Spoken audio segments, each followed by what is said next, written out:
अस्सलाम वालेकुम, this is हुमैना Basit from motion of knowledge. तो आज हम कर रहे हैं मैथ 8 की एक्सरसाइज 9.3 का क्वेश्चन नंबर 2, जो कि है find the radius of a sphere if it's area is given by. Question number 2 के 3 पार्ट दिए हुए हैं, तीनों पार्ट में उसने हमें एरिया दे दिया है और कहा है कि आपने स्फीयर का रेडियस मालूम करना है। जैसे क्वेश्चन नंबर 1 है वैसे ही क्वेश्चन नंबर 2 है, उसमें रेडियस हमें गिवन था और हमने एरिया निकालना था फार्मूले की मदद से। यहाँ एरिया गिवन है और हमने रेडियस निकालना है उसी सेम फार्मूले की मदद से। तो देखें पिछले पेज पे यानी पेज नंबर 144 पे हमें डायग्राम बनी हुई नजर आ रही है। ये क्या है? ये एक स्फीयर है, ये भी एक स्फीयर है। स्फीयर क्या होता है? एक उसका फिक्स पॉइंट होता है जिसको हम सेंटर कहते हैं। उस फिक्स पॉइंट से सर्कल एक बना हुआ होता है, उस सर्कल के जितने किनारे होते हैं हर किनारे का जो फासला होता है वो रेडियस होता है, यानी सेंटर से लेके इस किनारे तक का फासला रेडियस है। इसी तरह ओ से डी तक रेडियस है, ओ से बी तक रेडियस है, ओ से ए तक रेडियस है और ओ से सी तक रेडियस है। ये सारे रेडियस हैं और सेम फासला है, यानी उनकी लेंथ सेम होगी। यही बात सारी लिखी हुई है। उसके बाद उसने कहा है cricket ball is the example of sphere. Sphere की जो एग्जाम्पल है वो क्रिकेट बॉल है। क्रिकेट बॉल भी इसी शक्ल की होती है, तो वो एग्जाम्पल है स्फीयर की। जब भी स्फीयर आपके जहन में है तो आपके जहन में एक सर्कल आ जाए, एक बॉल आ जाए। उसके बाद उसने आगे कहा हुआ है finding the surface area and volume of sphere. उसने कहा है, एक मशहूर साइंटिस्ट है, उसने डिस्कवर किया है कि जो सरफेस एरिया है स्फीयर का इज इक्वल टू, वो बराबर है curved surface area of cylinder. ये सिलेंडर दिया हुआ है। उसने कहा है कि मशहूर साइंटिस्ट ने कहा है कि ये एक स्फीयर का जो एरिया है वो बराबर है सिलेंडर के कर्व्ड सरफेस एरिया के। अगर उसने आगे दो शर्तें दे दी हैं कि सिलेंडर में दो शर्तें होनी चाहिए कि एक तो सिलेंडर का जो रेडियस है, देखें ये सिलेंडर है, ऊपर सर्कल बना हुआ है ना, तो इस सर्कल का रेडियस होगा ना, सेंटर से लेके यहाँ तक का फासला रेडियस है, सेंटर से लेके यहाँ तक का फासला रेडियस है। तो इसी तरह नीचे भी एक सर्कल बना हुआ होगा सिलेंडर का, तो सेंटर से लेके यहाँ तक का फासला रेडियस है। वो कह रहे हैं स्फीयर का जितना रेडियस है यहाँ से लेके यहाँ तक, उतना ही सिलेंडर का रेडियस होना चाहिए। पहली शर्त तो ये है।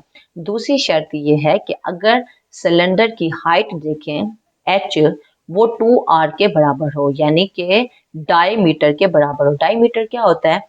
ये जो आपके पास स्फीयर होती है सर्कल, उस सर्कल का हाफ जो होता है वो रेडियस होता है। यहाँ से लेके यहाँ तक रेडियस है, अगर यहाँ से लेके यहाँ तक करें, पूरा कर दें, तो ये डायमीटर होता है 2r, यानी कि हमारे पास डायमीटर होता है।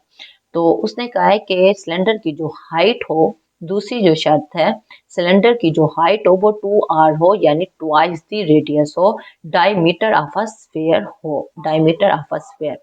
फिर उसने कहा है कि आर जो है वो रेडियस ऑफ स्फीयर है, आर जो है वो cylinder of radius of cylinder है, एच जो है वो 2r के बराबर हो। तो ये फार्मूला हमने पढ़ा हुआ है, सिलेंडर का जो कर्व्ड सरफेस एरिया है सिलेंडर का वो 2πr/h होता है। अब क्योंकि हमें स्फीयर का चाहिए, हमें इस बॉल का कर्व्ड सरफेस एरिया चाहिए, उसका फार्मूला चाहिए, तो हम क्या करेंगे, एच की जगह पे, एच जो हाइट है सिलेंडर की, एच की जगह पे हम 2r पुट कर देंगे क्योंकि हमें स्फीयर का फार्मूला चाहिए। तो h की जगह पे 2r पुट कर दिया क्योंकि h जो है, हाइट जो है वो 2r के बराबर है, यानी डायमीटर के बराबर है 2r। यहाँ तक एक r और यहाँ तक दूसरा r, तो ये 2r के बराबर है, ये डायमीटर के बराबर है। तो h की जगह पे 2r पुट कर दिया, 2 को 2 से मल्टीप्लाई किया 4 आ गया, पाई आ गया, r को r से मल्टीप्लाई किया 4πr² हो गया। ये हमारे पास सरफेस एरिया ऑफ स्फीयर, यानी इस स्फीयर का हमारे पास फार्मूला पता चल गया है एरिया निकालने का। अब इसी फार्मूले को हम यूज करेंगे 4πr², किसके बराबर है? ये सरफेस एरिया है। तो सरफेस एरिया हमें गिवन होगा, उसके बाद 4 और पाई हम 22/7 यूज करेंगे, तो r यानी कि रेडियस हम निकाल लेंगे इसी फार्मूले की मदद से। तो अब हम चलते हैं सॉल्यूशन की तरफ। तो देखें फर्स्ट पार्ट में उसने हमें एरिया दे दिया 154 है, हम फार्मूला लगाएंगे 4πr²।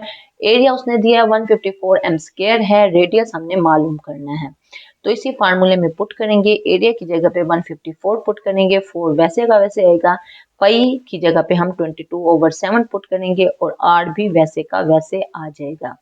देखें यहाँ आर स्क्वायर को वैसे ही रहने दिया, 4 पाई को नीचे लेके गए, 4 पाई इधर मल्टीप्लाई हो रहा है ना 154 के नीचे आ जाएगा, तो 154/4 पाई है, 154 वैसे ही खड़ रहा, 4 भी वैसे ही खड़ रहा, पाई की हमें पता है वैल्यू वो 22/7 है।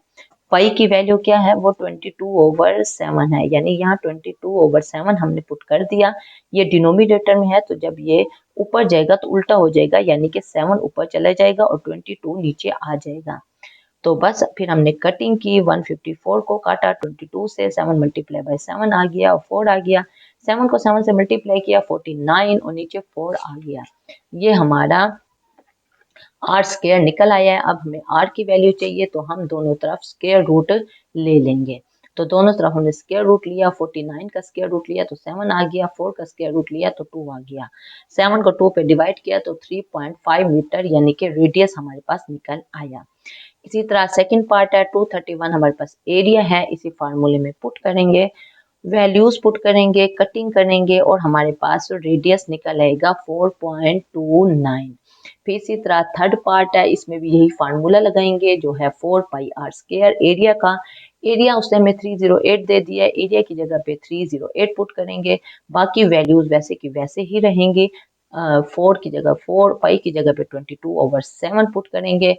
आर स्क्वायर की हमने वैल्यू निकालनी है तो बस वैल्यूज हमने पुट की, कटिंग की, 49 डिवाइडेड बाय 2 तो कट किया 24.50 निकल आया। हमें आर की वैल्यू चाहिए, दोनों तरफ स्क्वायर रूट लेंगे, कैलकुलेटर की मदद से स्क्वायर रूट लोगे तो 4.95 मीटर निकल आएगा, ये रेडियस निकल आया है।